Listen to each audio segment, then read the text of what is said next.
Assalamualaikum warahmatullahi wabarakatuh. Alhamdulillahirrabbilalamin. Wassalatu wassalamu ala asrafil anbiya'i wal mursalin wa ala alihi wa sahbihi rasulillahi ajmain. Saya Nur Alvin Andripa dari jurusan Fisika Universitas Islam Negeri Maulana Malik Ibrahim Malang. Kali ini saya akan memberikan beberapa penjelasan mengenai aerosol spray. Berikut penjelasannya. Aerosol secara teknis merujuk pada partikel padat yang ada di udara, juga disebut abu atau partikulat, maupun tetesan cair. Dalam bahasa sehari-hari, aerosol merujuk pada tabung semprot aerosol maupun isi tabung itu. Istilah aerosol berasal dari kenyataan bahwa bahan yang melayang di udara adalah suspensi atau campuran di mana partikel padat, cair maupun gabungan keduanya disuspensikan di cairan. Untuk membedakan suspensi dari larutan yang sesungguhnya, istilah sol yang semula berkembang berarti meliputi dispersi partikel tipis atau submikroskopik dalam sebuah cairan. Dengan studi dispersi di udara, istilah aerosol berkembang dan kini mencakupi tetesan padat, partikel padat, dan gabungan keduanya. Selanjutnya, yaitu penjelasan mengenai struktur penyusun kaleng aerosol. Wadah. Berbagai bahan yang telah digunakan dalam pembuatan wadah aerosol, termaksud yang pertama gelas, dilapisi atau tidak dilapisi plastik. Yang kedua logam, termasuk kaleng yang disepuh dengan baja, aluminium dan baja yang tidak berkarat atau stainless steel. Dan juga yang ketiga plastik.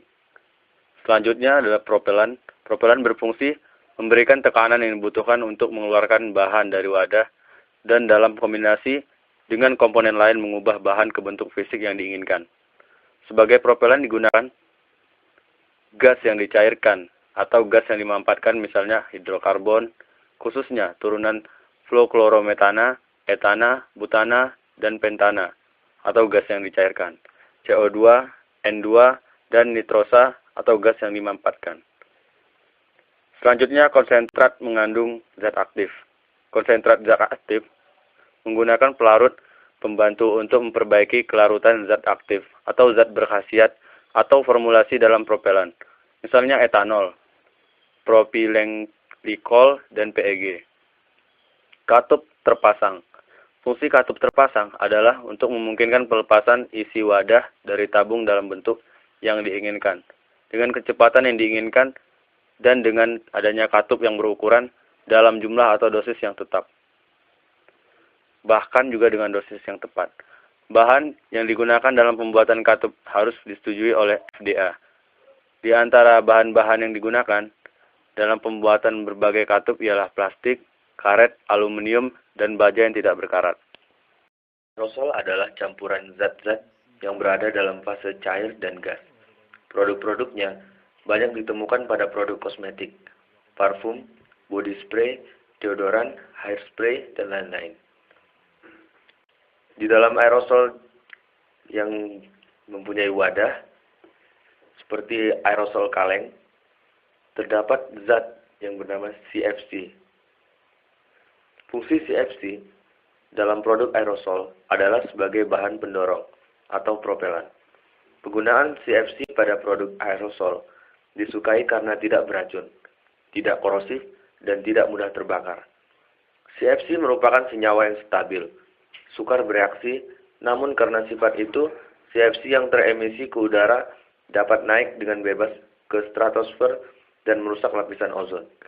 Ozon bereaksi dengan senyawa klor seperti CFCl3 pada aerosol, CF2Cl2 pada pendingin, dan lain-lain.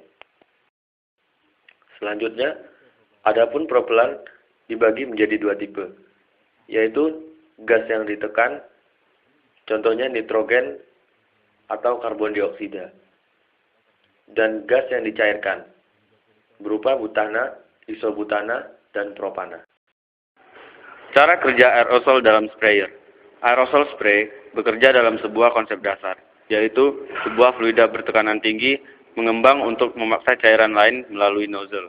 Penemunya terinspirasi oleh dari minuman berkarbonasi bertekanan yang dapat menciptakan tekanan yang lebih besar.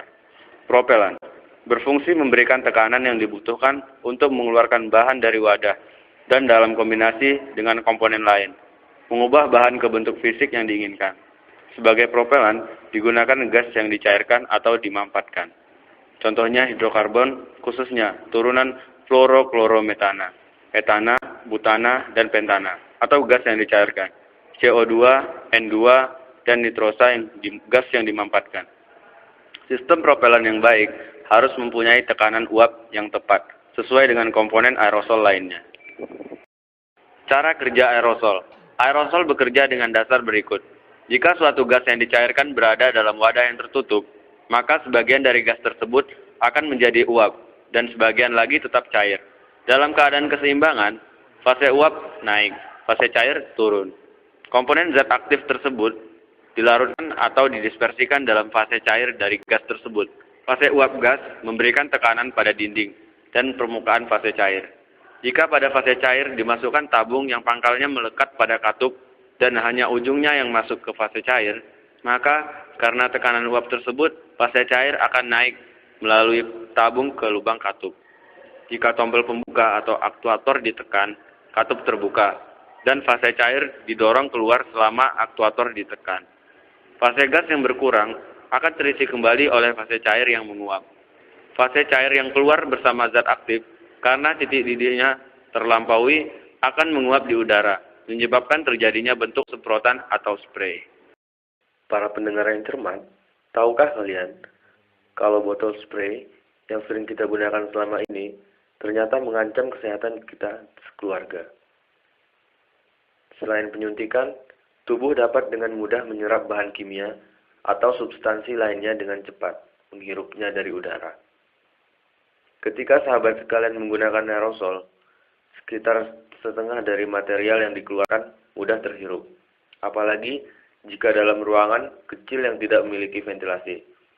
Substansi ini bisa memicu aneka gangguan dari yang ringan seperti ruam, gatal-gatal, iritasi, pandangan kabur, tekanan darah rendah, sakit kepala, hingga yang berat seperti kehilangan kesadaran atau kerusakan pada paru-paru.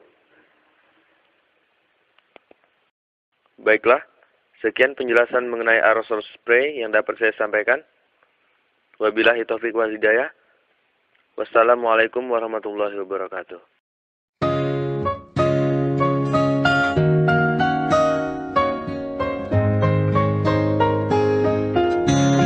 Hi mother, 背景元気にしてますか？